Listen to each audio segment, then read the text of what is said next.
This is Audible. The Prepper's Guide to Firearms, written by Robert Payne, narrated by Don Barnes of Red Barnes Audio. Introduction. Welcome, reader. You have chosen to arm yourself, a decision that is not to be made without some serious thought. A firearm is a complicated and dangerous tool in the hands of the unprepared, but to those who understand them and handle them carefully, a firearm is a valuable addition to your collection of skills and equipment. In any prepping or survival situation, having a firearm and knowing how to use it will very likely separate the people who survive and thrive from those who don't. You've made an important first step toward protecting yourself and your loved ones. This guide will focus on pistols, as that will be the most likely choice for your average prepper or family. Of course, there are many other options out there, and if you are a more advanced marksman, you will certainly be able to branch out in your firearm selection. But for the ease of this guide and for the average family, preppers, or survivalists, a pistol is going to meet each and every need they have for a firearm. For the beginner, this guide will teach you what you need to know so that you can use your firearm without being a danger to yourself and those around you. Once you have reached that level of basic competence, or if you're already familiar with firearms, this guide will go into some depth on training and use of firearms so that you can continue building your skills. You need to consider a variety of different factors before you choose your firearm, and you will have many tasks and responsibilities to handle once you finally have it. All of these responsibilities are yours, but you have this guide to help you along the way. You'll be led through the consideration, selection, and purchase of a firearm. You will also be introduced to safety, operation, and how to train and employ the weapon so that you can use it effectively and safely. Remember, however, this is only a guide, and it cannot cover every situation. In the end, you are the one who is going to making all the important decisions, from which firearm to choose to whether or not to use deadly force in a tense situation. Should you ever be put to the test, it is a brutally simple pass or fail, live or die evaluation. This guide will not be with you to help you through if and when it happens. It's up to you to train and study the concepts within until you are fully proficient with your weapon. You have to put in the work. That being said, let us begin. Chapter 1. Select a pistol. Budget. Since you've decided to buy a pistol, you need to work out a budget. Not only do you need to set aside money for the weapon itself, but you also need to think of the long-term investment in ammunition and accessories. You will need to be able to buy ammo for regular practice, or you will not have the skill needed to use your pistol when it counts. No amount of quality equipment will make up for that lack of skill. Accessories and spare parts are another expense that you have to include. A good rule of thumb is that if you cannot afford the ammo, then you cannot afford that pistol. Consider that you'll need to be setting ammo aside for later. After a collapse or when you enter a survival situation, you'll not be able to drive to the store and buy the rounds you need. You can only rely on what you already have, as scavenging will not be a reliable source for very long, if at all. A lot of the ammo out there is going to be in the possession of other people, and they're not likely to give it to you unless you are considering incoming fire to be a valid form of ammunition exchange. Make sure you have plenty for your needs, and remember, the more the better, no exceptions. You should have several hundred rounds at minimum, and a few thousand is a much better idea. This may sound like a lot, but consider that over 250,000 rounds are fired for every insurgent killed in Iraq and Afghanistan. And that number is coming from highly trained soldiers. For the average Joe, it's going to be a higher ratio still. A lot of that is training requirements, and automatic and suppressive fires burn through ammo much faster than semi-automatic pistol fire, but it does a good job of showing why you need plenty of ammo and plenty of practice. You can go through a full magazine in just a couple seconds with ease. Now, practice will reduce the number of rounds you need to fire to get the job done, but you still want as much as you can get, and you will still need to buy the rounds for which you are training. Magazines are relatively cheap, and you should get enough to last for some time. Magazines will wear out and do not last as long as your pistol will, so you need replacements. The same goes for spare parts. Some pieces wear out faster or are more fragile in general. A broken firing pin, for example, means you now possess a paperweight instead of a pistol. A spare pin fixes all that and lets you keep on going. While you could get a set of machinist tools and all the necessary equipment to fabricate new parts, it is far more economical to simply buy them and store them away for the day you need them. Accessories for your pistol are an additional expense that depends on your personal taste. You can get laser sights, lights, custom grips, laser grips, scopes or optics, and more. If you can think of it, you can probably buy it. The only one that you really need is a set of night sights so that you can still see in the sights in dim light or darkness. Note that I'm not talking about night vision, which can run you thousands of dollars, but basic glowing paint or tritium sights that give off enough light to allow you to align them even in low light conditions. You have plenty of other accessories from which to choose, but you might consider if another pistol already has that feature you want to add on before you spend the extra money on it. As you can see, budgeting out a pistol is not as simple as it might appear. Until you have your allotment for your pistol, this should be the furthest you go in the guide. Once you have decided how much you can set aside, then it is time to start researching and shopping, not before. This will give you time to make decisions based on careful thought, not impulse and emotion. Chapter 2. Types of Pistols. After you have your budget set, you need to look at the different types of pistols available to you. The four main options are the autoloader, the revolver, the carbine pistol, and the muzzle loader. Within each category are a variety of different pistols that may or may not be similar to the others. Take the time to get a good idea of what is on offer. Not all autoloaders are the same, and the same goes for revolvers. Carbine pistols and muzzle loaders are fairly specific and will not be as distinctive as the other types, but you can still find differences between them. Look at all your options and then make your choice. This is not a decision that you want to rush, so take your time and do your research before you buy. Whatever you pick, be sure it is the best for you. Each pistol will have its own strengths and weaknesses and will fulfill different roles. Do not allow yourself to be convinced to buy something that does not fit your needs, because if it does not suit you, then it is not the best for you, even though it may be an excellent weapon in its own right. If you want something you'll be able to conceal, look for a good concealed carry pistol. If you want to use it for hunting game, look for the best hunting pistol. If you are worried about the fighting and violence after a collapse, look for the best combat pistol. In the end, the pistol that does what you need it to do is the best pistol, no matter what it is. Chapter 3. Revolvers. Revolvers operate exactly as the name suggests. A rotating cylinder with multiple chambers holds a round in each chamber and cycles them to line up with the barrel as the action is cycled. Unlike the other two types of pistols, revolvers do not rely on the round being fired to cycle the action. The revolver is cocked by pulling the hammer to the rear, and when the trigger is pulled, the hammer swings forward to strike the primer and fire the round. Revolvers have one of two types of actions. The single action has one method of operation of the action. Double action has two. Single action revolvers need to be manually cocked each time you fire, as they lack any mechanism to automatically cock the action. Double action pistols will automatically cock the hammer as you pull the trigger, but require a much stronger pull to get the hammer into place. You can still manually cock a double action, which will relieve some of the heavy trigger weight. When it comes to hunting with a pistol, revolvers are the type typically chosen. They can be carried concealed as an everyday carry pistol.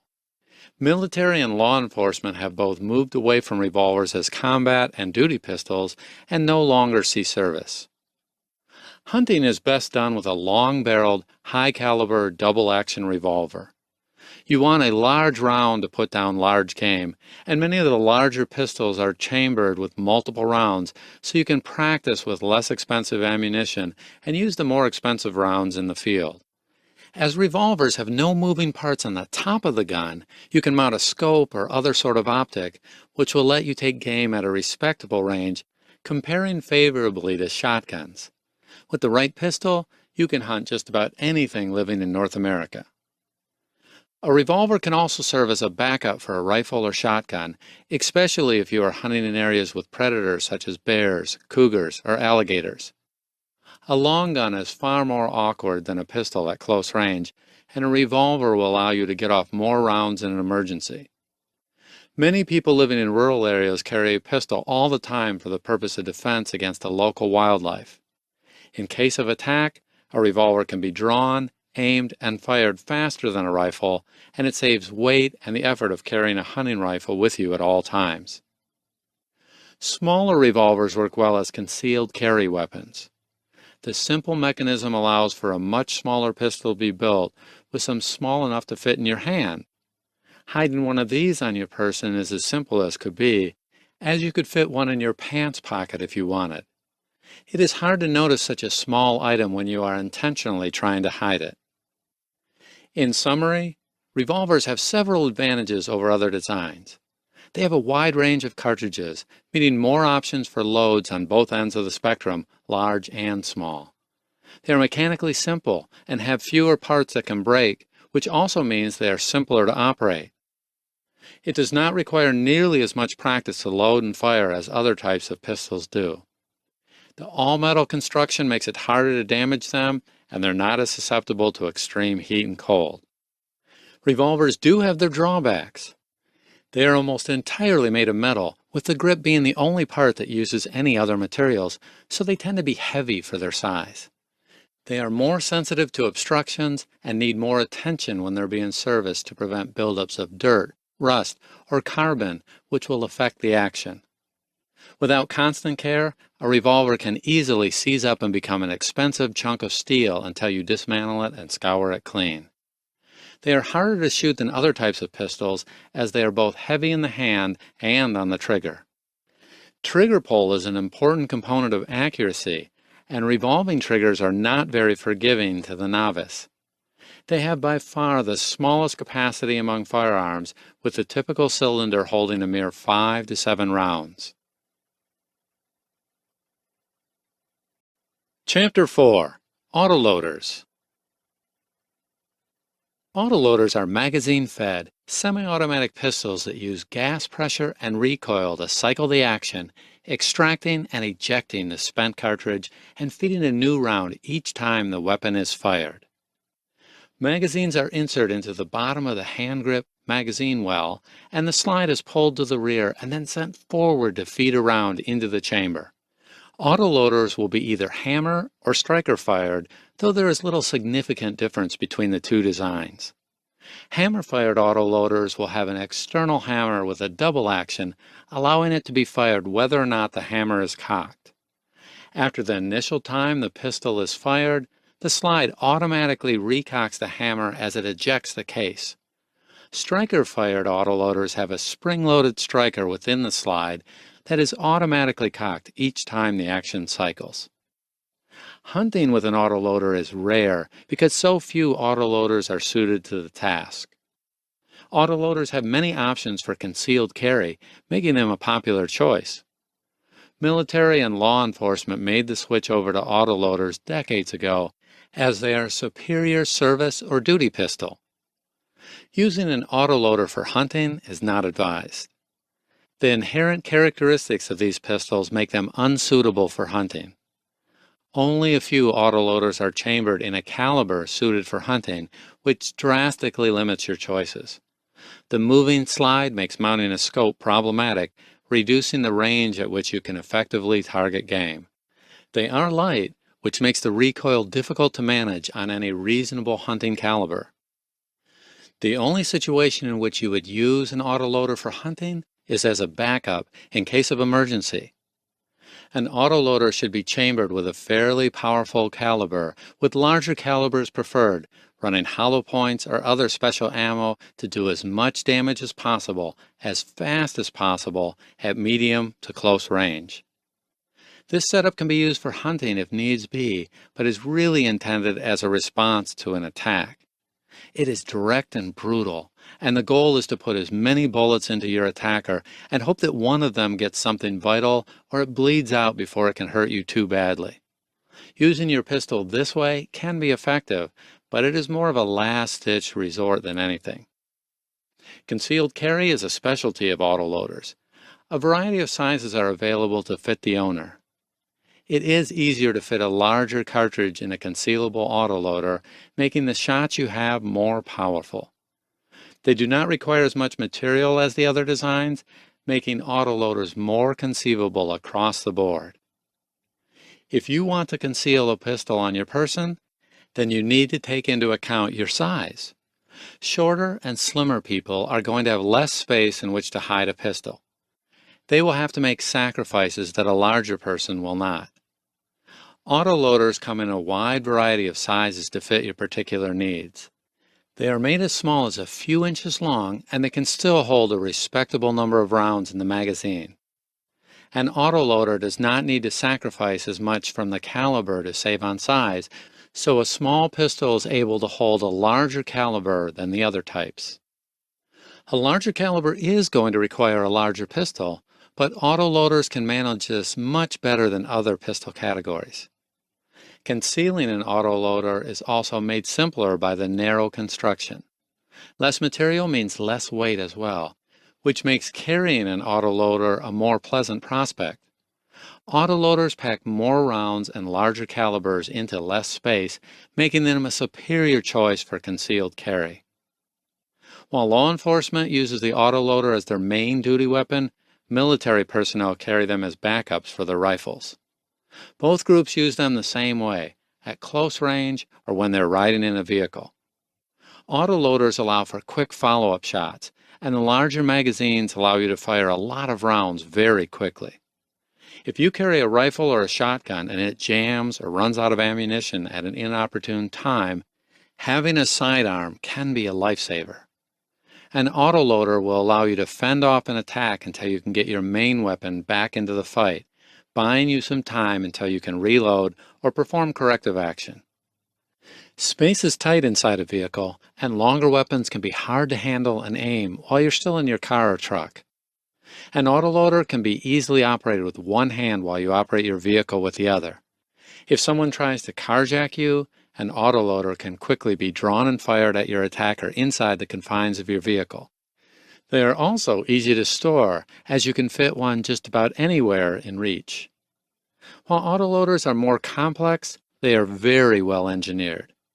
This means that despite the fact that they have more moving parts than other pistols, they are still very reliable. The parts most prone to wear are easily available as spares, and autoloaders do not seize up as easily as other types of weapons, both among pistols as well as firearms in general. Not cleaning an autoloader is never a good idea, but is less of a problem than with many other weapons. The advantages that autoloaders have are their size and speed. Being smaller than revolvers or carbide pistols makes them easier to carry with you and faster to draw when you need it. Autoloaders can be fired in rapid succession, and they are easier to bring back on target because of their weight, which makes for more time to make accurate shots. They are easier to conceal and do not suffer as many drawbacks from being designed for concealed carry. The drawbacks of autoloaders are their lack of power and range. They have fewer of the large, powerful calibers available, and those that do often sacrifice much. Range is a problem because of the inability to attach a scope to an autoloader and the short distance between the sights. They are designed for close quarters work and suffer when used beyond this. Chapter 5. Carbine Pistols. Carbine pistols are scaled-back versions of full-size carbines or rifles. They're based off of the semi-automatic civilian versions of military rifles such as the M16 or AK-47. The changes in the design involve removing the stock and shortening the barrel to more manageable proportions, although it varies on the weapon being modified. They use a variety of different actions, such as gas piston or gas impingement, depending on the rifle from which it was derived. Carbine pistols are very useful for hunting. They use rifle ammunition, which has far more power and range than comparably sized pistol ammunition. Scopes and optics designed for the larger rifles will fit their smaller counterparts just as well, and the sights that come with carbine pistols are designed to be used at 500 meters or more. The calibers available are enough for almost anything you are likely to come across. You may have problems with the large game, as the calibers best suited to hunting them are not suitably loads for carbine pistols. If this is the case, then a carbine pistol should be used only at ranges where you can quickly fire several shots at your prey. Dangerous game is less likely to be a problem because of the magazine size and the fact that you are firing a rifle round. If 20 or 30 rounds cannot bring it down, very little else would likely have been able to, and you should not be hunting it in the first place. Keep these limitations in mind if you plan to use a carbine pistol as your main hunting weapon. A carbine pistol cannot be concealed short of a backpack or a messenger bag, so do not even try. If you need to infiltrate an area without looking like a threat, a carbine pistol can do the trick, as it is more concealable than a full-size rifle while offering similar firepower. Tuck it into something subdued and carry it right in. Other than that, it simply cannot be done. Any attempt will fail and will draw more attention to you than if you had simply carried it openly. Keep in mind that it will take longer to get to it, as it has to be put away, where you can carry other pistols on your body without anyone knowing. Carbine pistols really shine when they're used as a combat weapon. They are maneuverable in close quarters while still being useful at a distance. Military personnel and bodyguards the world over use weapons very similar to carbine pistols, such as personal defense weapons or submachine guns. In fact, submachine guns have largely been replaced with short-barreled rifles, which is basically the same as a carbine pistol with a stock attached. Note that attaching a stock to your carbine pistol without the proper paperwork and permissions can be a very serious crime, and simply possessing a stock that can attach to a carbine pistol is considered the same as having it attached. Make sure that you are not breaking any laws. If you are worried about heavy fighting, then the carbine pistol is your best option. Realistically, a rifle would be best, but sometimes that is not available to you. If you live in an area that has banned you from owning a rifle, the carbine pistol is the next best thing, being almost a rifle itself. No other pistol is going to give you the same options and features all in one package as the carbine pistol does. As a hybrid of a rifle and pistol, they are far and away the best option if you are going to have to face lawlessness and disorder. The main advantage of carbine pistols is they allow you to have nearly all the benefits of a rifle while they are still legally considered to be pistols. They have better range and more power than other pistols. They can mount all the accessories of their parent rifle, giving you plenty of options for customizing your weapon to you. They are also useful for someone who needs a rifle but cannot handle the size and weight. They also hold the most ammunition, with a variety of high-capacity magazines available beyond the standard 20 or 30 round magazines that come with it.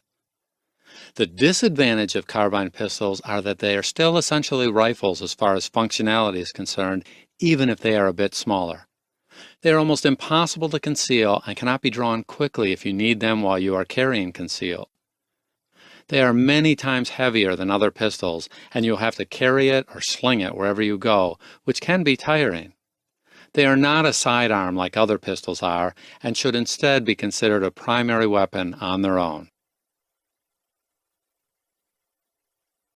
Chapter 6. Muzzle Loaders. Muzzle loaders are single-shot pistols that are hand-loaded from the muzzle rather than from the breech. They use loose powder in a separate bullet instead of a single preloaded cartridge. The powder charge is added and then the bullet is pushed into place with the help of a ramrod. Once the bullet is seated, the muzzle loader is cocked by pulling the hammer back. Once it is fired, the entire process must be repeated to reload. As they use black powder and bullets instead of a full cartridge, muzzle loaders cost very little to fire. Even in the case of a complete collapse, you will still be able to reload them, as you can easily make your own black powder and cast your own shot. Making black powder by hand is simple once you know about the proper proportions, and the tools required are simple and easy to use, both for the powder and the shot. Supplying ammunition for muzzle loaders is a trivially easy task. Muzzle loaders are excellent hunting pistols as they were designed for that purpose. Concealed carry is not recommended because of the limitations inherent to muzzle loaders. The military abandoned muzzle loaders more than a century ago, and they are no longer used in combat.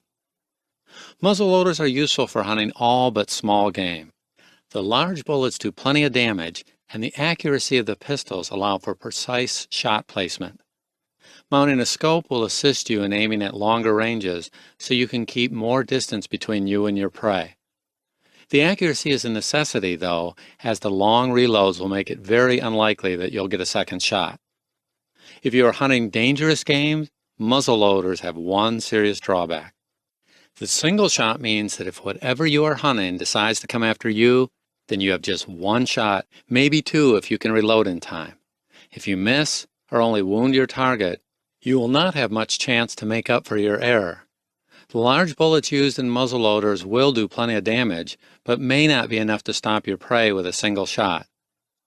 While it is possible to conceal a muzzle loader, it is not a use for which they are designed. With a large frame and carrying only one bullet, they are not suitable for concealed carry. If you do manage to conceal a muzzle loader, then if you ever need to use it, you will have one shot. Then you will have to immediately retreat and begin reloading. This is a last resort if you have nothing better. Muzzle loaders are completely inappropriate for any sort of combat. While having one is better than being unarmed, it's not by much. Firing, then have to hide for 10 to 20 seconds or more to reload is a terrible tactic, so any other type of firearm is a better choice. Retreat is preferable to an attack if you end up in a fight with only a muzzle loader. It is only in the most extreme circumstances that a muzzle loader should be used in a fight, and the situation is desperate indeed if you're forced to resort to using one. If you are at all worried about having to use your pistol for anything other than hunting, do not use a muzzle loader. The largest advantage of a muzzle loader, it is not legally considered a firearm, so you can buy one without having to register it or go through the background checks. In addition, both the pistol and ammunition cost less, especially considering the large caliber bullets used in most muzzle loaders. It makes an excellent hunting pistol and provides an economical way to hunt large game. The disadvantage of a muzzle loader is reloading. It takes a long time and is a complicated process. This means that firing multiple shots takes time, and that's not a luxury most would have in a fight. Chapter 7. Pistol Summary. Revolvers. Pros. They have a wide range of calibers and more options for large calibers. They are mechanically simple with fewer moving parts. They can mount a scope. They retain shells after firing, leaving no presence and allowing for reloading. They are less expensive. They are concealable. They have a durable, all-metal construction. Cons for revolvers. They are very heavy for their size. The trigger pull is heavy. They have low capacity and longer load times. They can be awkward and unwieldy. They require frequent cleaning. Autoloaders. Pros. They are lightweight. They hold more rounds and changing magazines to reload is quick and simple. They are very reliable. They can be drawn and fired quickly. They are concealable. They are easy to aim. Autoloader cons. They do not have many large caliber options available. They are not very accurate beyond close range. They have wear issues with certain parts. Carbine pistols. Pros. They fire more powerful rifle rounds. They are accurate out to longer ranges. They have lots of options for scopes and accessories. They are excellent weapons for a gunfight. They have more options for large capacity magazines. They have a variety of different types to match your needs. They operate like a rifle from which they are derived, letting you cross-train. Cons for carbide pistols. They are heavy. They are expensive. They keep many of the problems the original rifle had. They are not concealable. They can be difficult to control. Muzzle loaders. Pros. They fire large caliber rounds. They are mechanically simple with few moving parts. They can mount a scope. They are accurate. They are less expensive, and they use cheap ammunition. Muzzleloader cons. They only fire one shot. They are slow to reload. They're heavy for their size. They are very loud. They need to be cleaned frequently. As you can see, each pistol has its place, and what one pistol does well, the other might not. It is all based on what works for you.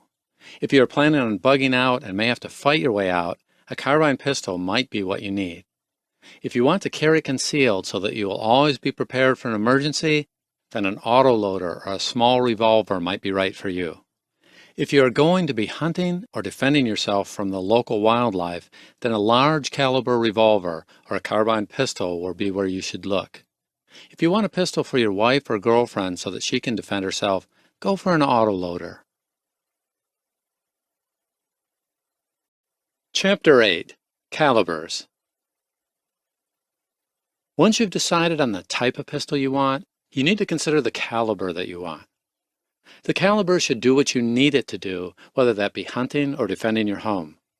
The number of calibers available is massive, and you can find one for almost any situation or purpose. Calibers are designated by their approximate size of the bullets in inches or millimeters. .45 auto is an inch measurement, noting that the round in question is about .45 inches wide, specifically .452 inches. 9 by 19 millimeter parabellum is a metric measurement, which is usually 9.01 millimeters wide. The specific caliber is important because each pistol is designed for one or more specific cartridges, and loading a cartridge other than what that pistol has been designed for is incredibly unsafe. For hunting, you want a larger caliber with more power. The .357 Magnum is about the smallest caliber that is acceptable for hunting and will be sufficient for deer and similar sized prey. For large game, you'd be better off looking at the .455 Causal or .45 Long Colt. These have the power and range to kill large game animals, including bears. You may want to look for non-leaded bullets in these rounds, as fragmentation will occur with faster rounds, and having small pieces of lead in your meat is not very appealing. For a concealed carry, smaller rounds are typically better, as they take up less space. At close range, the lower power of these rounds is not a problem, and having more, smaller rounds is an advantage in a gunfight.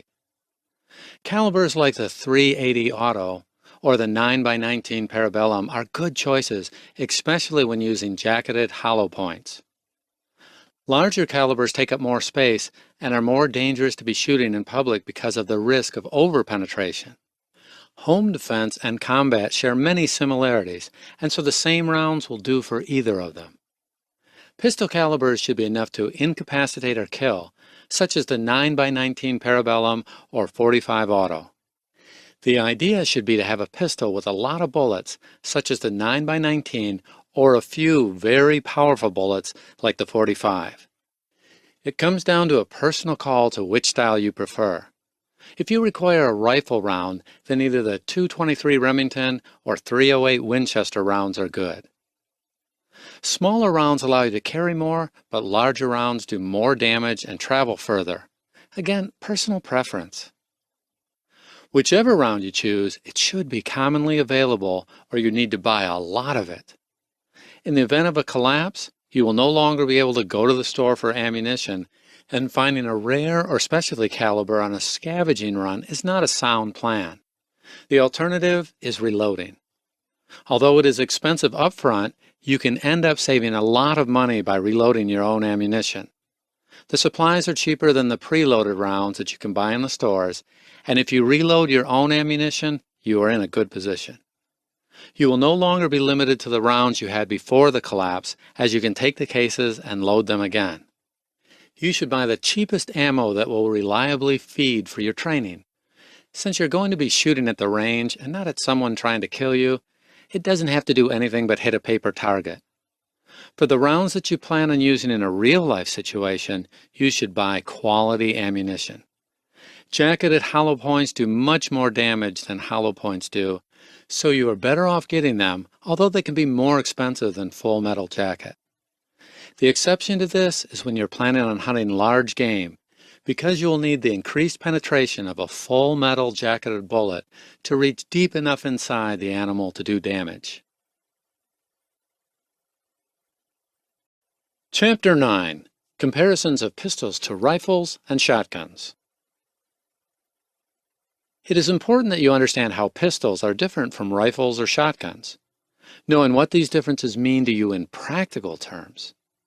Pistols come with certain advantages, but they also have their disadvantages. You need to know when a pistol is or is not sufficient for the task at hand, and if another firearm is better suited to get it done. Pistols are smaller, lighter, and faster than rifles and shotguns. They are also weaker and closer ranged. They can be concealed and drawn quickly and easily. Rifles are larger, longer, and heavier than pistols, but they shoot further, faster rounds at longer ranges. They can only be concealed in pieces. Now, shotguns are larger, longer, and heavier than pistols, and they shoot larger shells with different bullet loads. Pistols are by far the smallest type of firearm. They're designed to be fired with one hand, and though the larger examples may need two hands to handle, they do not reach the size of either rifles or shotguns. They are not as heavy, they take up less space. Rifles and shotguns are comparable in weight. They need two hands to fire because of their length and recoil. They are heavier and take up more space than pistols, shotguns even more so than rifles. Pistols can be concealed on your person ready to go. They can fit in a belt holster, in a jacket, or on a shoulder holster. When they are needed, it is a simple task to draw and fire them. Rifles can only be concealed if they're taken down into sections and then only in a backpack or briefcase or messenger bag. They have to be reassembled before they can be used, which will take a minute or two. Shotguns are not concealable as they are just simply too large. Pistols use small rounds that do not carry the energy of rifle rounds or shotgun shells. They can use high-capacity magazines to carry more rounds, but the higher the number, the smaller the round, generally speaking. Rifles use larger, heavier rounds that travel faster and longer than pistols or shotguns. They also use high-capacity rounds, but they do not have to sacrifice as much size for quantity. Both pistols and rifles have a limited selection of bullet loads, which are essentially limited to jacketed hollow points and full metal jacket, as specialty bullets such as tracers are expensive and of limited utility to civilians, being designed to fit a military purpose. Shotguns use larger shells, but carry few of them. They use a tubular magazine instead of a box magazine common to pistols and rifles, and so they have restricted capacity. Shot and slugs are among the two most common loads for shotgun shells, with the former being a collection of smaller pellets inside the shell, and the latter a single large bullet. The width of the bore allows for many variant loads for shotgun shells, with some examples including bean bags or flares, among others. Drawing a pistol is much faster than a rifle or shotgun. They are so light they can easily be pointed and aimed. A short eye relief makes matching the sights faster than those of a rifle, but a shotgun with a bead sight is almost as fast, although less precise. Rifles and shotguns are heavy and can be awkward to carry at the ready at all times. They are longer, so you have to fight your leverage to raise them. Finding your aim is slower because of the length of the eye relief. Pistols have the shortest range due to the smaller bullets. The smaller powder charges in the cartridge and the short barrel limit the speed of the bullet, and the short eye relief makes aiming at long ranges a difficult task. Shotguns fall in the middle, as a rifled slug can be fired accurately out over 100 meters. Shot shells do not have nearly the range, the grouping of the pellets spread out and slows down relatively quickly, but they're designed for closer shots and can be improved with the use of a choke. Rifles have the longest range, as a long eye relief, long barrel, and large cartridge combine a more stable bullet, high velocity, and precise aiming to increase the range at which effective shots can be made. In close quarters, pistols can be aimed and fired faster, but carry a weaker bullet. This can be compensated for by making follow-on shots, taking advantage of the light recoil. Rifles and shotguns are more awkward up close, as the length can make it hard to bring them to bear if space is limited. Rifles are slower to aim, but the powerful rounds will often do more damage. Multiple shots are slightly harder to make, but not by much. Recoil is stronger than that of a pistol, but the weight of the rifle helps control it somewhat. Shotguns do the most damage, as the shot and slugs it fires are both large and comparatively slow, and so they transfer more of their momentum to the target. Follow-on shots are slower than pistols and rifles, but each shot inflicts severe injuries on the target. Chapter 10. Rifle versus Pistol Summary. Overall, rifles and shotguns are superior weapons, but a pistol is more versatile. Using a rifle or a shotgun for your main weapon is the best option, but if it is not feasible, then a pistol is a good choice. A pistol can be carried anywhere you like without anyone being aware, and when you are up close, most of the problems either disappear or benefit you instead. Pistols can also be easier to handle, which means you can use a pistol where a rifle or shotgun would be too much. Women, children, and the elderly can handle a pistol where they might struggle with a rifle or shotgun. Pistols are also good for introducing someone to firearms, as they use the same principles and fundamentals for their operation, opening them up to something larger later on. Now that you know more about the different types of pistols, their benefits and their drawbacks, and you have considered your needs, you are ready to decide. Do your research, get other opinions, and find out what pistol you want. Make sure to take your time and do this right. Once you have made the decision, you're ready to go shopping. Chapter 11. Purchase your pistol. You have a pistol in mind, and now you're ready to go buy it. You have a few different options when you look to purchase a firearm, and they have some very important differences. You need to understand what goes into the purchase of a firearm beyond the register.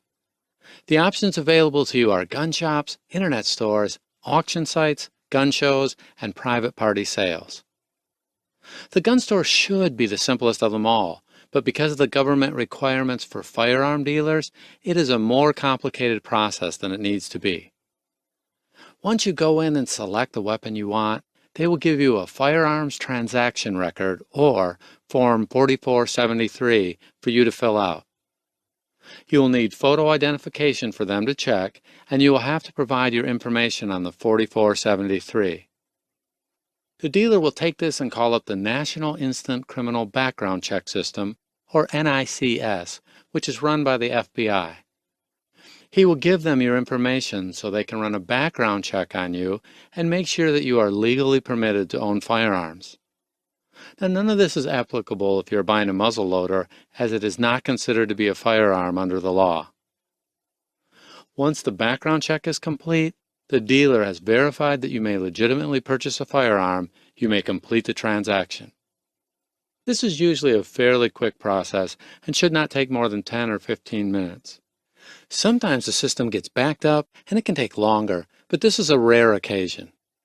If this does happen, expect quite a wait, as it can take hours or even days for them to work through the backlog. If you choose to go through an online gun store or gun auction site, you'll have to go through the same process. Since you have to complete the form and background check in person, you'll have to have your pistol shipped to someone who holds a federal firearms license, FFL, so they can do the paperwork for you. This is usually the closest gun store, and they will probably have an FFL fee for you to pay for their time, which is in the $20 to $30 range, plus the shipping fees from the seller. You can find some good deals online, especially on the auction sites, but you will have to pay a little bit extra to get it delivered to you. Once you have passed the background check and paid, you can take your pistol and ammunition home. The sale is complete, and you can start getting familiar with your new firearm. However, the government now has a record of you buying a firearm. With the risk of registration leading to confiscation, this may be a concern for you. The government has used registration lists in the past to go back and find gun owners that did not turn them in. If you do not want to leave a paper trail, you can look for a private seller online or at a gun show. Despite what you might have heard about the gun show loophole, it does not actually exist. You still have to fill out a 4473 and go through the NICS check if you buy from an FFL at a gun show. What a gun show does do, however, is make it much easier to find a private party willing to sell, and if you go through a private seller, no paperwork, no paper trail. You pay him, he gives you the gun, and you are done. You can do this at his house, your house, at the gun show, or anywhere else you decide to meet. The gun show just happens to gather together a lot of men with guns in one place, that being the purpose of it. If some of the attendees want to buy or sell firearms, then that is their business. For this reason, if you're having a hard time finding a particular pistol you want, or you're trying to avoid leaving a trace, a gun show is a good place to look. If you decide to buy from a private party, or even if you buy used from a gun store, make sure to inspect the weapon before you buy it. You do not want to buy a pistol that has been neglected or abused, as it is more likely to fail on you. Check to see if it is clean, or if it has signs of corrosion or other damage, and if it moves smoothly, or it feels stiff, loose, or shows signs of any other problems. If you have access to a range, ask if you can test fire it. If you are buying from an individual, do not buy a firearm without having inspected and fired it. You can return a defective pistol to a gun store, but a private party sale is final. You might get lucky with someone being willing to take back a defective firearm, but you should not plan on it. Make sure you are getting what you pay for. Once you have completed all necessary steps and you have bought your pistol, you then must learn how to use it properly. Buying it was only the beginning. You have a lot to learn, and while there's a lot to take in, eventually it will become habit. The longer you work at it and the more time you put in, the better your results. Chapter 12. Pistol Safety. Once you have your pistol, firearm safety is the first and most important part of your training. Safety is something that you always need to have in mind, because one careless moment or small mistake can be fatal. Make sure that the pistol you bought to protect you and yours is not a danger instead.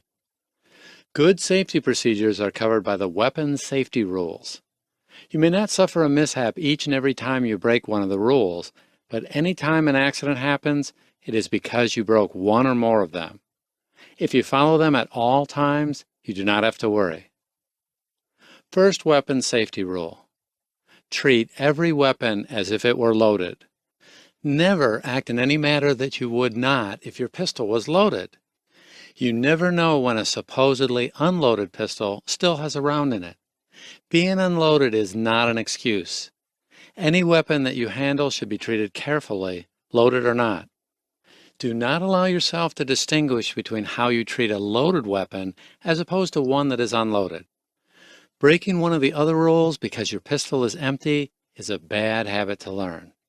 The reflex and unconscious habits you pick up while you are handling your pistol do not care if it is unloaded or not. Violate safety while you have an unloaded weapon, and eventually you are going to do the same when it is loaded. Second weapon safety rule. Never point a weapon at anything you do not intend to shoot. If you do not intend to shoot something, never point your pistol at it. You need to pay attention to where the muzzle of your pistol is pointing at all times, and it should always be in a safe direction. Point it at the ground or the sky, or point it downrange and not anywhere else. Maintaining proper muzzle awareness at all times is very important. You should know where your pistol is pointed at any time and check it often. Third weapon safety rule. Keep your weapon on safe until you are ready to fire. This rule may not apply to all pistols, as some do not have external safeties. If your pistol does have a safety, it should be engaged unless you are ready to squeeze the trigger. This means as soon as you stop firing, switch it back to safe. When you are carrying it around, when you put it away, and any other time that you are not actively shooting at something, you should put your pistol on safe. If you drop your pistol, the safety is another way to prevent an accident. If you have a safety, use it. Fourth weapon safety rule. Keep your finger straight and off the trigger until you intend to fire. Never put your finger inside the trigger guard until you are prepared to fire. If you are standing, walking, or running, you should have your finger pointed toward the muzzle. This will prevent you from accidentally squeezing the trigger while you are not paying attention. If you become distracted and you place your finger on the trigger, you can pull it without meaning to and cause a negligent discharge. It is best to get in the habit of lying your finger along the weapon and keeping it there. If you have your finger on the trigger of your pistol when you are startled, fall, or otherwise subject to sudden stress, your first instinct is to clench your fist, which will cause a negligent discharge. This is an involuntary reflex, and it happens without you even having to think about it. The best way to avoid that reflex is keep your finger safely out of the way until you need to squeeze the trigger. Fifth weapon safety rule. Know your target and what is behind it. Every time you squeeze the trigger, you should have positively identified your target as well as anything behind it.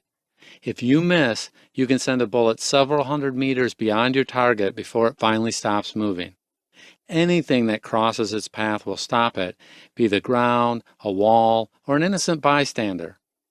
Even if you hit your target, the bullet can penetrate through and continue on. Since the bullets are going to continue until they hit something, make sure you know what that something is.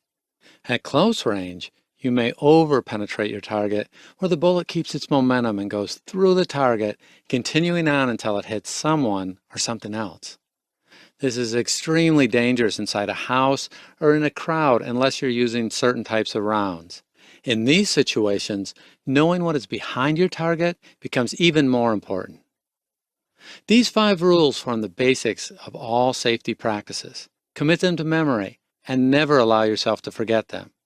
If you see those around you violating these rules, politely remind them to be safe and likewise accept any corrections they offer you. Do not become a danger to yourself or others because you could not be bothered to keep safe. Respect the weapon and train safety so that you will train safely. Chapter 13. Pistol Operations and Maintenance. Function check.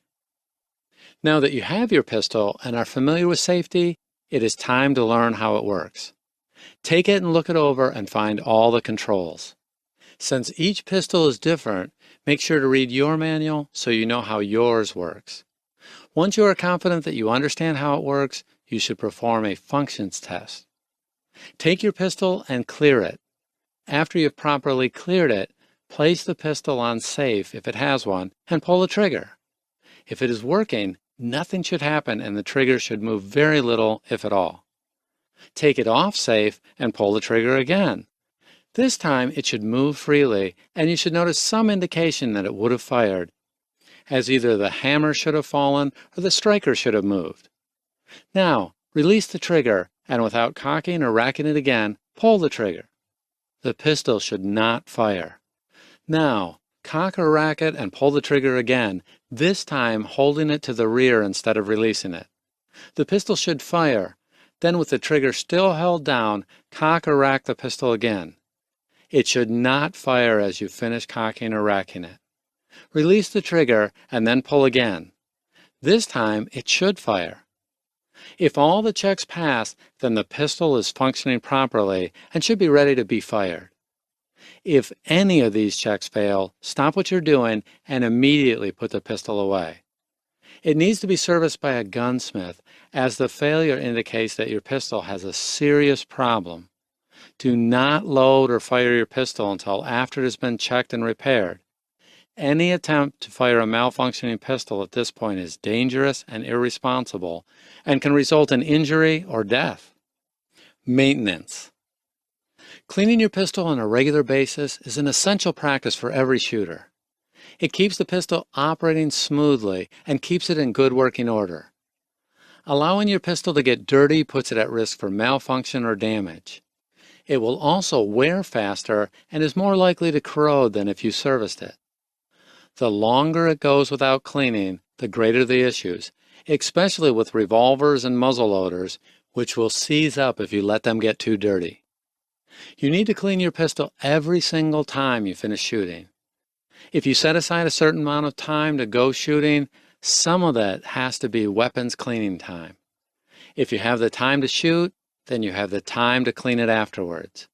It doesn't take long, so take a rag, a brush, solvent, and oil to scrub it down, wipe it off, and protect it. More detailed cleaning does not need to be done as often, but it does have to be done regularly, whether or not you have shot recently. Once a month is a good schedule and will keep any small problems that come up under control. You should also do a thorough cleaning after every 100 rounds that you have fired since the last cleaning. Break down your pistol according to the instructions in the owner's manual. Scrub out everything. This is the time to get all the cracks and crevices that you miss when you do a quick cleaning after a day at the range. Get out all the carbon and corrosion, clean all the pieces, and then give them a coating of oil to keep them safe from the elements. Put the pistol back together, wipe down the outside, and give it another light coating, putting it away for the next time. The tools you need for cleaning are a brush, a bore snake or bore punch, rags or towels, cotton swabs, solvents, and lubricants. Brushes need stiff but flexible bristles and are used to scrub off the pistol inside and out. A bore punch is a set of rods with a cleaning attachment to the tip, and a bore snake is a long, thin cord with a thick section at the end, and both are used to clean out the inside of the barrel. Use cotton swabs to get inside small holes and areas that the brush cannot reach, and to check for any residual after the cleaning. Solvents are used to break up carbon and corrosion, and the lubricant reduces wear from friction and protects the pistol from moisture and dust. A simple cleaning kit can be assembled from common household items. Use an old toothbrush, a wire clothes hanger for the bore punch, old socks for rags, and cotton swabs, and you have all the tools you need for a thorough cleaning session. It is best to buy solvents and lubricants that are specifically designed for firearms, but you can get by with using mineral spirits as a solvent and motor oil as a lubricant.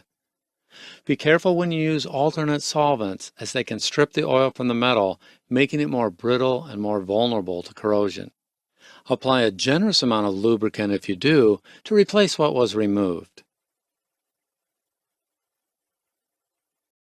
Chapter 14. Pistol Marksmanship. Fundamentals of marksmanship. Marksmanship is the skill and practice of handling a weapon so that you strike where you aim when you fire it. Besides safety, nothing will ever be as important as proper marksmanship is to shooting. You, as the shooter, have the most influence on the direction of your shots, but it requires skill to do. Learning how to shoot well starts with basic marksmanship. The three components of basic marksmanship are breath control, trigger control, and sight use. They are easy to get wrong because they seem so simple. Nevertheless, they have to be done right. Learn them and practice them, and you will see improvement in your shooting and groups. Breath control is the manipulation of your breathing to provide stability. It relies on the timing of your breath to take advantage of the stillness in between breaths. If you fire your pistol in the middle of a breath, your body will be moving. This will shift your aim over the course of the breath. To avoid throwing off your aim, you should shoot during your natural respiratory pause, the short period of time in between the end of your exhale and before your next inhalation. In order to understand the natural respiratory pause, you perform a short exercise to demonstrate. Close your eyes and breathe in and out a few times.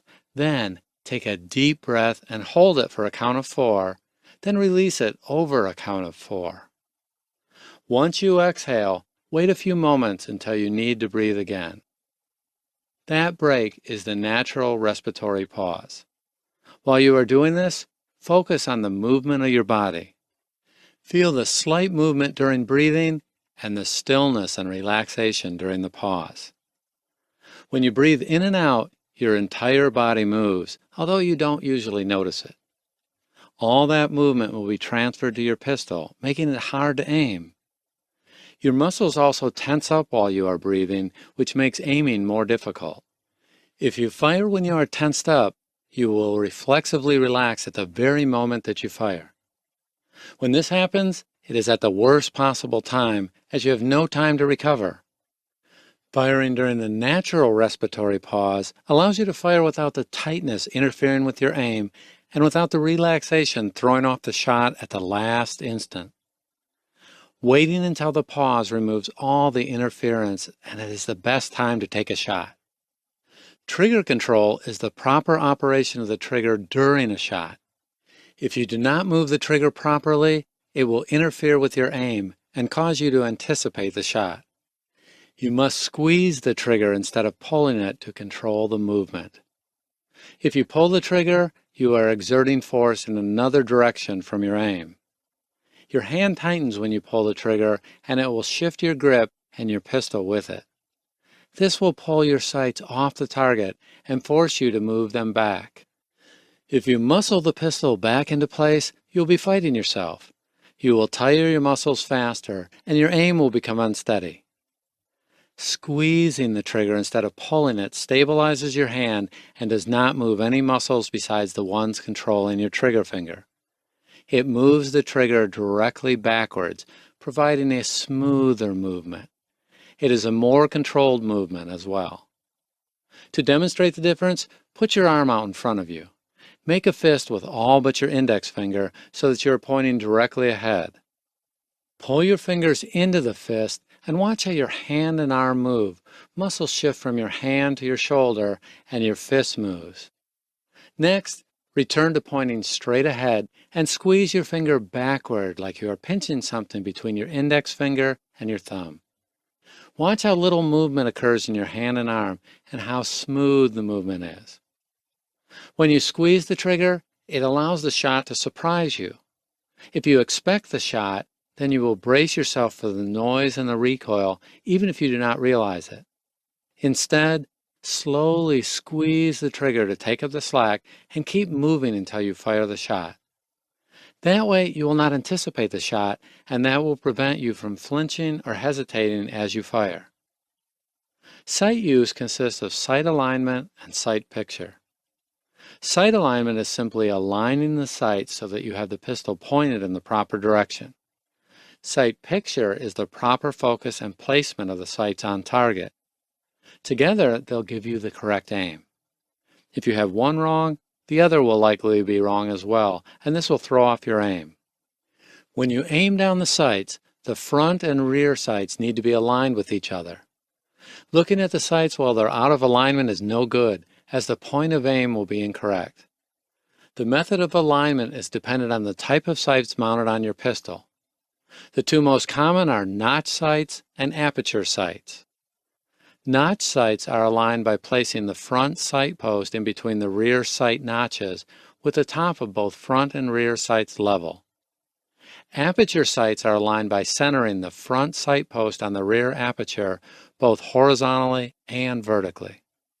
In order to demonstrate how sight alignment works, put both of your hands in front of your face, one in front of the other, and make fists with the thumbs up. Align the thumbs in front of your eyes so they make a perfect line to a specific point. Now move the hand closest to you in any direction, taking it out of alignment. Keep your front hand in front of the aiming point, then move your head until your thumbs are aligned once more and look at what you are pointing at now. The distance between the 2 points is much further than you moved your thumbs, just as the point of aim and point of impact will be different if even a small misalignment of the sights happen. Sight picture is the image that you see when you are aiming down your sights once they are aligned. The front sight post should be centered on your target. If you are firing at a circular target, you should be able to see a half circle above the front sight post. If you are firing at a silhouette target or a human, you should see the shoulders and head of your target above the front sight post. When you aim, you should be focused on the tip of your front sight post. Look at your target long enough to identify it, then shift your focus back to your front sight. Both the rear sight and target should be blurred when you fire. It sounds counterintuitive, but if you focus on your target, you'll end up striking around it. By focusing on the front sight post, you can ensure that your sights are still properly aligned when you fire. As you can see, the differences between the right way and the wrong way to shoot is very small and is easy to do wrong. The best way to shoot well is to focus on the basics. With practice and experience, you'll learn to tell the difference, and you'll be able to tell what your mistakes were after you are done. The simplest parts of shooting are the most important, and once you do them right, you will see great improvement. Chapter 15. Ballistics. An understanding of ballistics is a necessary part of training marksmanship. Ballistics is the study of the way bullets act once they've been fired. You will be introduced to the 3 stages of ballistics: internal, external, and terminal. Internal ballistics is the behavior of the bullet while it is still inside the barrel. External ballistics is the behavior of the bullet while it travels through space. Terminal ballistics is the behavior of the bullet once it strikes its target until it stops all movement. Internal ballistics processes begin as soon as the primer is struck and the powder ignites. When that happens, the expanding gases begin to push the bullet down the barrel. At the same time, the heat from the burning powder causes the bullet to expand slightly, which helps it engage the rifling on the inside of the barrel. Rifling is a spiral pattern inside the barrel that causes the bullet to spin, stabilizing it when it exits the barrel and increasing accuracy. Any obstructions or imperfections in the barrel will degrade accuracy, even if they are minor. One example of this is carbon buildup inside the barrel. Deposits of the burning gases that push the bullet down the barrel will begin to coat the barrel.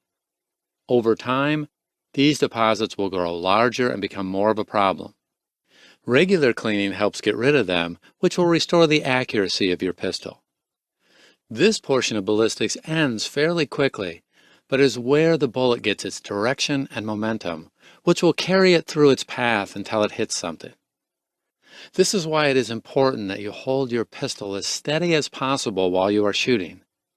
Any shifts in the pistol will transfer over to the bullet, which will alter the trajectory. You want to have as little movement as possible until the bullet has left the barrel. As the bullet leaves the barrel, the external ballistics phase begins, and a separate set of ballistic processes start to influence it. The first is the release of gas as the bullet clears the muzzle. The escaping gas vents out, but they do not do so evenly, so the bullet is slightly destabilized and begins a slight wobble. As it continues on, the spin imparted on it by the rifling will stabilize it somewhat, but it will also be affected by atmospherics like air pressure and wind, as well as gravity. The bullet will want to continue on in a straight line, but gravity and friction will slow it down and bring it down. At long ranges, this can be quite significant, but it is negligible until you get out past about 100 meters or so. Past that, the resistance of the air will slow your bullet down and it will fall faster and faster. Longer range shots will spend more time traveling through the air, and you'll have to include more of these factors into your aim. Most of the different forces that alter the path of your bullet will not have as great an effect on it if you are going to be shooting in close. Even at the longer ranges you can reach with a pistol, you will probably only ever have to deal with gravity, friction, and wind. Once the bullet strikes an object, it begins the terminal phase of ballistics. The behavior of the bullet is dependent on the material it struck. A bullet striking a body acts differently than one striking stone, metal, or wood. This is important to know, as bullets will still retain some of their energy and momentum after the initial impact and will act in predictable ways depending on what was hit. When a bullet enters the body, it creates a wound channel behind it, which is called cavitation. The channel caused by cavitation will initially be wider than the bullet as flesh is pushed outward by the shock wave of the bullet passing, but it will attempt to return to its original shape soon after, leaving a small hole. If the bullet passes all the way through, the exit will have been considerably larger due to the shock wave pushing ahead of it. Inside the body, flesh can compress and move out of the way, but upon exit, no more space is available, and the shock wave will push it outward, leaving a gaping hole. Another effect of the shock wave is hydrostatic shock. The impact of the bullet is transferred through the body, possibly damaging the internal organs. It can cause brain hemorrhaging and organ damage, even in areas of the body distant from the path of the bullet. The effect is more pronounced if repeated shots are made quickly. If multiple bullets strike the target, it can cause a sudden disruption to blood pressure, which can result in temporary unconsciousness. Some rounds will fragment when they hit their target, sending several pieces of the bullet through the body. This will increase the chance of a wound channel causing fatal damage. Fragmentation usually occurs at higher velocity bullets or in jacketed hollow point rounds. This is a definite advantage if you're trying to put down whatever you're shooting at, but it can be a disadvantage if you are hunting, as you'll end up with tiny pieces of lead throughout the area where it was shot. If a bullet only strikes flesh, it will travel in a fairly straight path until all of its energy is spent or it penetrates through. If it hits bone, the reaction is unpredictable. Sometimes the bullet will split into pieces and spread out through the body. Some of those pieces will follow the bone, which can lead them into areas of the body that are distant from the point of impact, doing further damage. Other times, the bullet will strike the bone and shed all of its momentum, which may result in a bullet being lodged inside the bone. If a bullet goes through the bone and continues on, it may begin to tumble, which will increase the size of the wound cavity. A bone that has been broken by a bullet is dangerous, as blood loss is usually quite severe, and shards of bone often spread out from the impact site to do further damage to the flesh surrounding it. When a bullet hits something hard like stone, metal, and some woods, it will deflect if it does not have enough energy to go through. When a bullet strikes at an angle, it is much more likely to deflect than to penetrate, and thin objects will stop a bullet from penetrating. The direction it takes from there is erratic, but the bullet will often follow along the surface. If it is a wall or some other long, flat surface, the bullet may skip along the wall. This is very dangerous to anyone along the wall. If the bullet has enough energy to penetrate, it will continue moving, but it may still experience some deflection. Instead of continuing in a straight line, it will go in the same general direction, but is not predictable once the bullet hits. The same effect happens when shooting through glass. In addition, bullets can penetrate farther through solid objects than expected. Common handgun bullets can penetrate 1/4 of an inch of steel, and rifle bullets even more. Concrete, stone, wood, and other materials can be penetrated even deeper than metal. Walls, cars, and even small trees will not stop a direct hit from many pistols and most rifles. Chapter 16. Sight Zero. You will need to zero your pistol before you start shooting and after each time you take your pistol apart to clean it. Check your owner's manual for instructions on how to adjust the sights on your pistol so that you get the correct procedures for your specific pistol.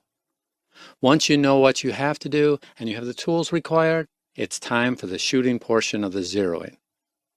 You will need 3 targets, 2 magazines loaded with 10 rounds each for the autoloaders and carbine pistols, or 20 rounds for revolvers and muzzleloaders, a support for your pistol, such as a pillow or seat cushion, a marker, ear and eye protection.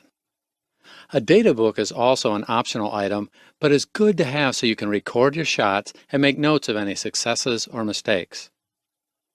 Set up the targets side by side at 25 meters with a few inches between them. Lay down the cushions at the firing line and get down in the prone position. Once you are lying on the ground, load your pistol with the first magazine or with 5 rounds and get in as stable a stance as you can.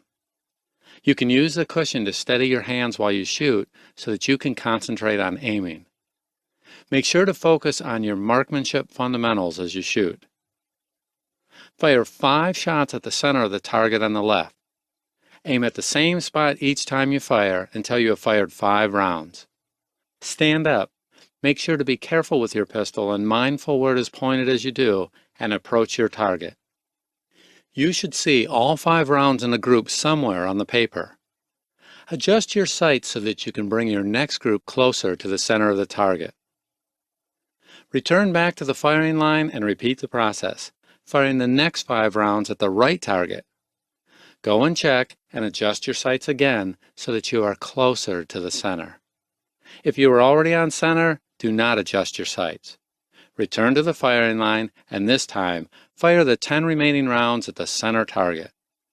From there, you should have all the shot data you need to make any final adjustments to your sights, and you should have a properly zeroed pistol.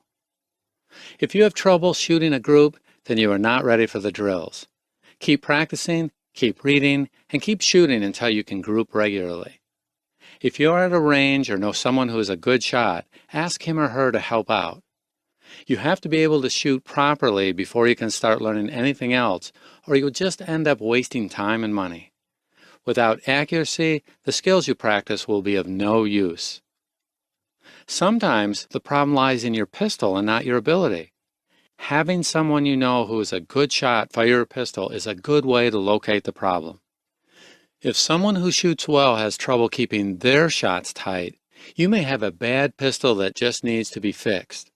The parts could be loose, or you have some unnoticed damage. Chapter 17. Psychology of Shooting. When you shoot someone, your goal is not to kill them. Your goal is to disable him in order to prevent him from doing you any harm. If you shoot someone and inflict a fatal injury, he may still have enough time before he dies to injure or kill you in return. In contrast, a crippling injury to your target may not kill him, but it will prevent him from continuing to attack you. As such, you must always choose your shots for the best chance to disable your targets. The reason behind the distinction is the ability of the human body to minimize and survive an injury. Aside from a durability and adaptability that will keep a man in a fight longer than you might expect, even injuries that will be fatal can be kept under control by the body. This is done through a set of physical and chemical systems in the body. They interact to numb pain, slow blood loss, and minimize the damage inflicted to the body. A shot to the heart is a fatal wound, and only immediate surgical intervention will prevent death. That being understood, the heart can continue to beat for minutes afterward, and the target can be alert and mobile for over a minute.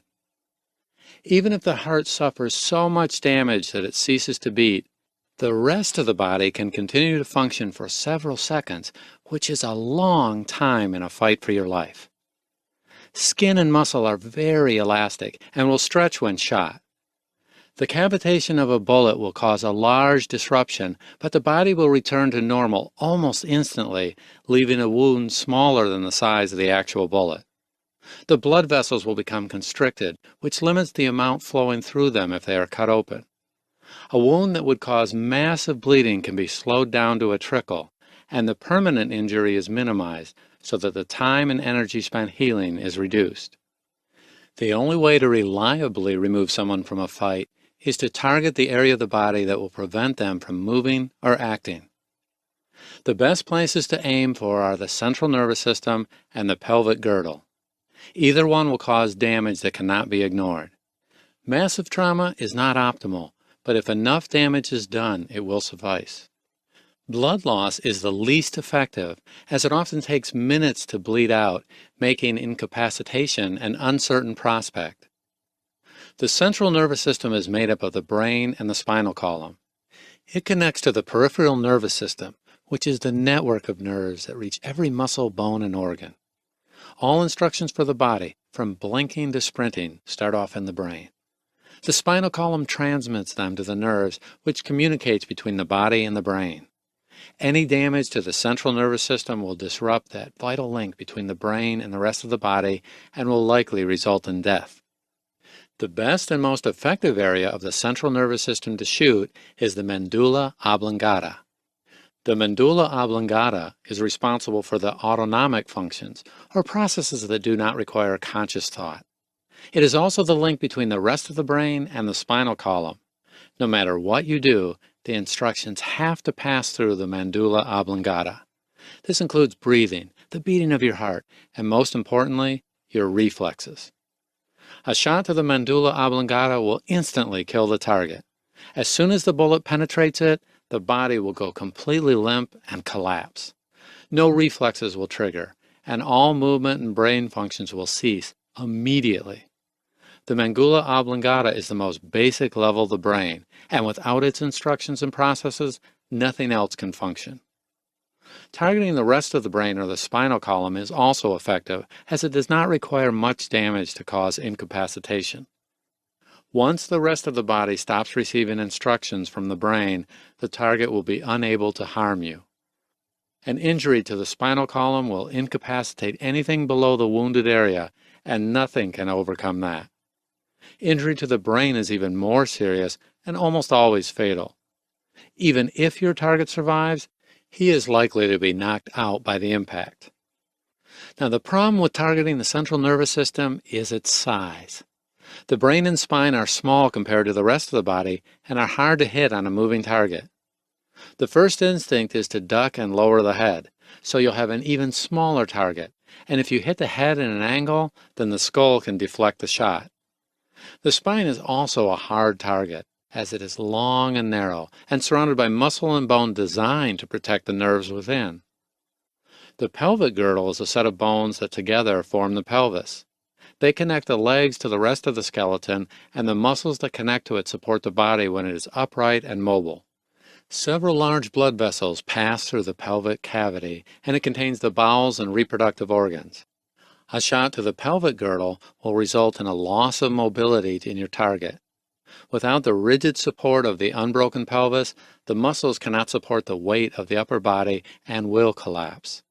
The broken bones can damage the blood vessels, and a bullet may tumble around the area after it hits the bone, doing even more damage. With the target collapsed, it is simple to follow up with shots to the central nervous system to finish him. If you do not kill the target immediately after shooting him in the pelvis, the wounds will likely prove fatal regardless. Blood loss is likely to be a concern, as well as infection caused by any injuries that ruptures the bowels. The pelvis takes months to heal, even if the wounds are survivable, so the target is not likely to threaten you again. The pelvis is a large target and is easy to shoot. It is fragile, so damaging it is not difficult, and any shots that strike the pelvis can easily do more damage to the surrounding tissues. However, it is not immediately fatal, and the target may recover enough to continue shooting at you. It is most useful in order to stop someone from charging you, as they will collapse and only be able to drag themselves if they have to move. Sensory. When you get into a fight for your life, your body is flooded with several chemicals that prepare you for violence.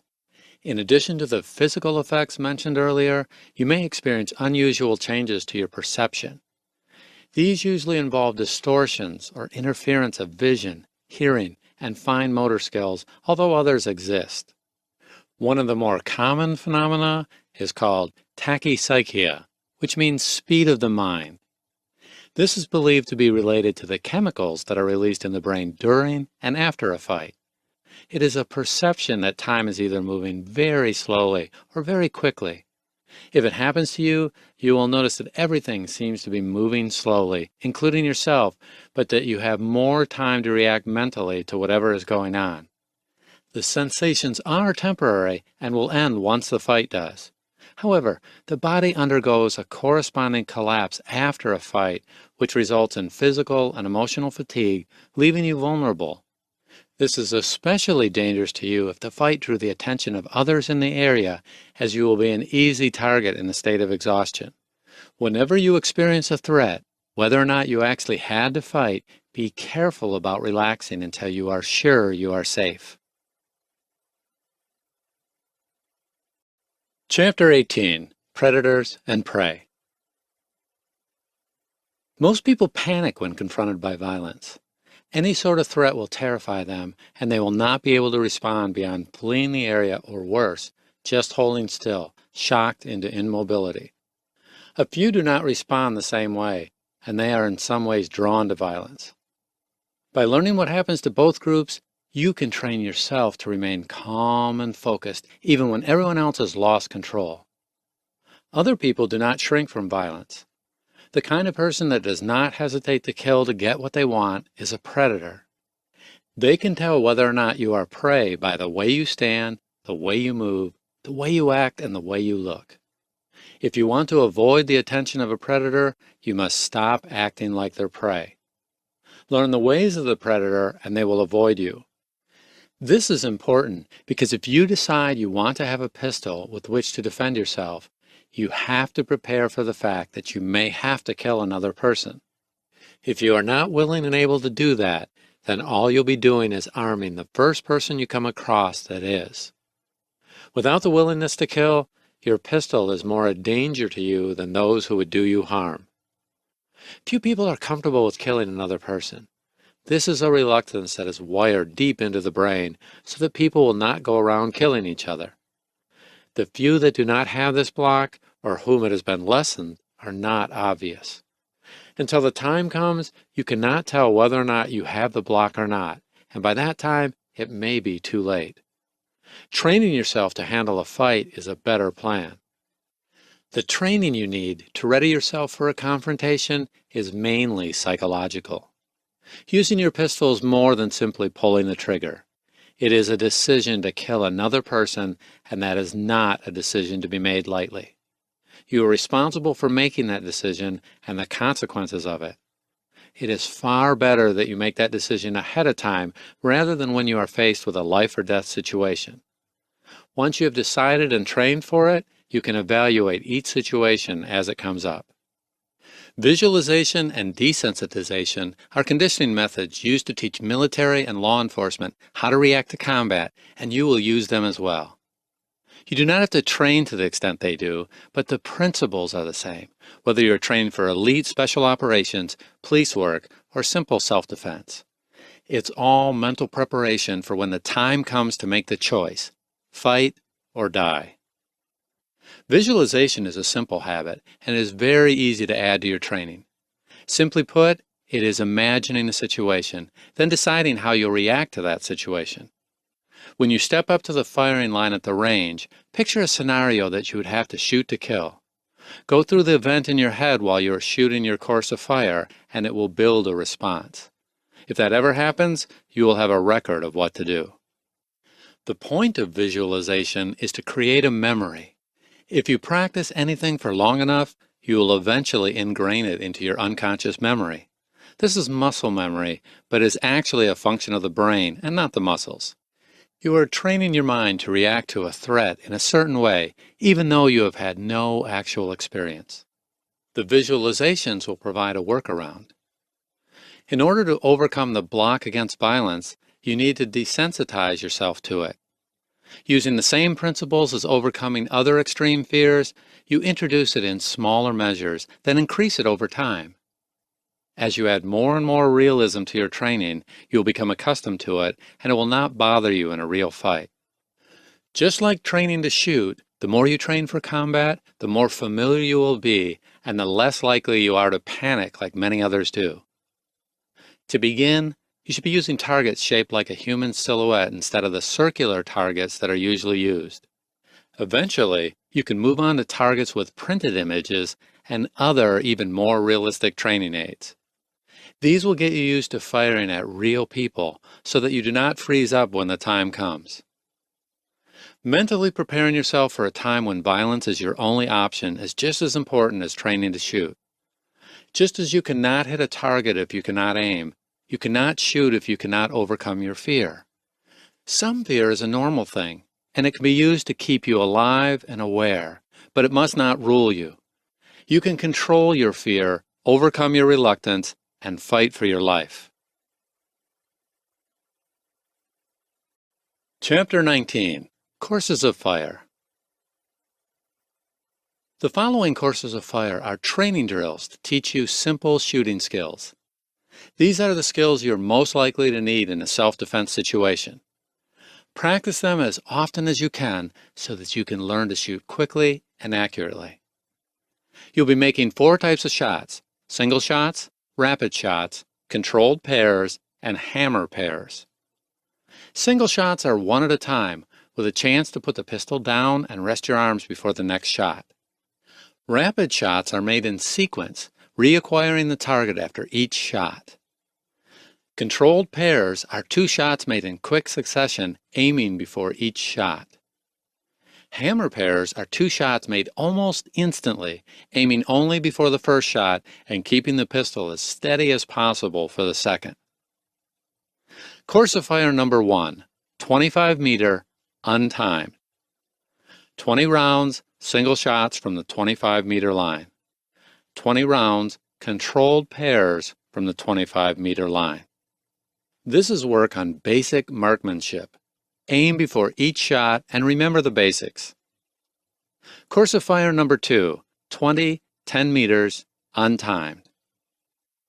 10 rounds, controlled pairs from the 20-meter line. 10 rounds, controlled pairs from the 15-meter line. 10 rounds, hammer pairs from the 10-meter line. This is work on closer targets. Remember that speed is important for the hammer pairs. Course of fire number 3, 25 to 10 meters, timed. 5 rounds, single shots from the 25-meter line in 2 minutes. 5 rounds, single shots from the 20-meter line in 2 minutes. 10 rounds, controlled pairs from the 15-meter line in 2 minutes. 10 rounds, hammer pairs from the 10-meter line in 2 minutes. This should be used as your test for basic marksmanship. Any shots left unfired after the time is up are counted as misses. Time begins once you have loaded your pistol, and once it ends, does not begin again until you've loaded for the next string of fire. You should hit at least 90% of your shots to pass. Course of fire number 4, 15 to 5 meters, untimed. 10 rounds, controlled pairs from the 15-meter line. 10 rounds, hammer pairs from the 10-meter line. 15 rounds, hammer pairs and single shots from the 5-meter line. This is drill based around stopping an attacker rushing you. If possible, you should set up 3 targets at the 15, 10, and 5-meter line and fire 1 set of shots at each target from back to front. The 5-meter shots are known as a failure to stop drill, with the hammer pair firing into the torso, then the single shot at either the brain or pelvis to immediately halt the attacker. Course of fire number 5, 20 meters, untimed. 10 rounds, single shots from the 20-meter line. 10 rounds, rapid shots from the 20-meter line. And another 10 rounds, rapid shots from the 20-meter line. This is more marksmanship practice. This is more advanced as you do not have a chance to rest in between each shot while you are making the rapid shots. Course of fire number 6, 15 to 5 meters, untimed. 10 rounds, controlled pairs from 15-meter line. 15 rounds, hammer pairs, and single shots from the 10-meter line. 10 rounds, rapid shots from the 5-meter line.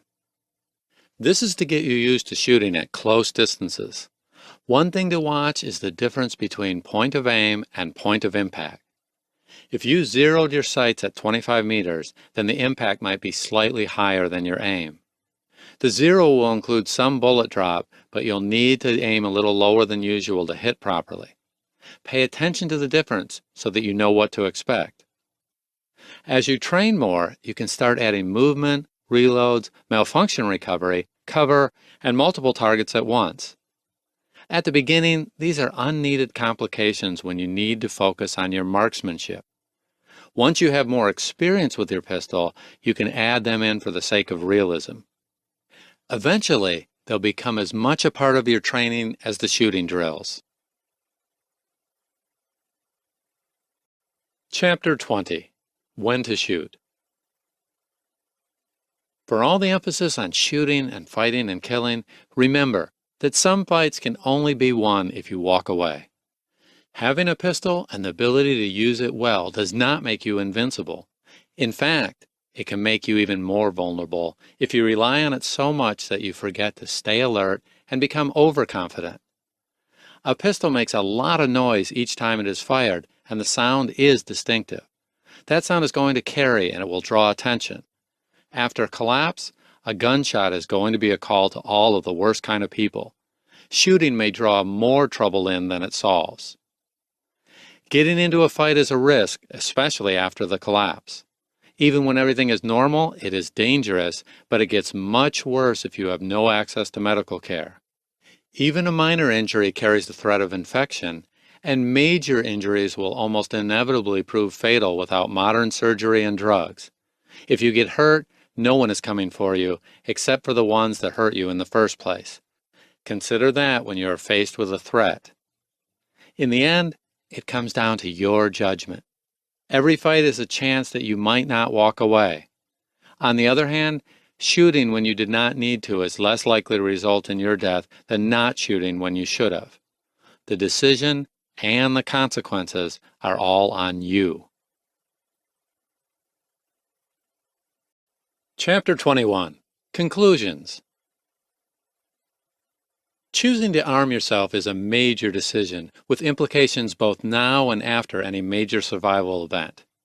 Having a weapon and knowing when and how to use it could very well be the difference between life and death for you and your family. Of course, as we have seen, it can also be extremely useful for providing food and sustenance now and in a survival situation for you and your family by means of hunting. Those who have a firearm and are well stocked with ammunition will be prepared on an entirely higher level than the general population. As we've seen, it's extremely important to choose the right firearm for your personal situation. Not everyone will benefit from the same type of firearm, so it's important to research which one is best for you before purchasing. We've also seen the maintenance of your firearm is vital. It's not going to do you any good in a survival situation to have a firearm that you haven't taken care of. It will be of no use to you and your family if you don't properly clean, repair, and maintain the weapon before your life may depend on it. Taking these little steps now will ensure that you'll be able to rely on the weapon in the future. Keeping these things in mind and learning to use your firearm properly through training exercises and further readings will put you at an enormous advantage when the you-know-what hits the fan. If you can prepare now, you'll be much better off in the future. And after all, isn't that what prepping is all about? Best of luck. Sign up for Robert's mailing list and be notified of new releases and special sales. You can find him on the web at eepurl.com/ZVM11. Now via the phonetic alphabet, that would be Echo Echo Papa Uniform Romeo Lima / Zulu Victor Mike 11. And rewind this if you need to hear that again. And no spam, he promises. Of course, if you enjoyed this book, please leave a review and let us know your thoughts. Other books by Robert Payne: The Ultimate Prepper Collection, Survival Guides for Every Situation. Prepper's Pantry, a survival food guide. The Survivalist Cookbook, Recipes for Preppers. The Dead Road, the complete collection. This has been The Prepper's Guide to Firearms, written by Robert Payne. Narrated by Don Barnes of Red Barnes Audio. Copyright 2014 by RPAC Press. Production copyright 2014 by RPAC Press. Audible hopes you have enjoyed this program.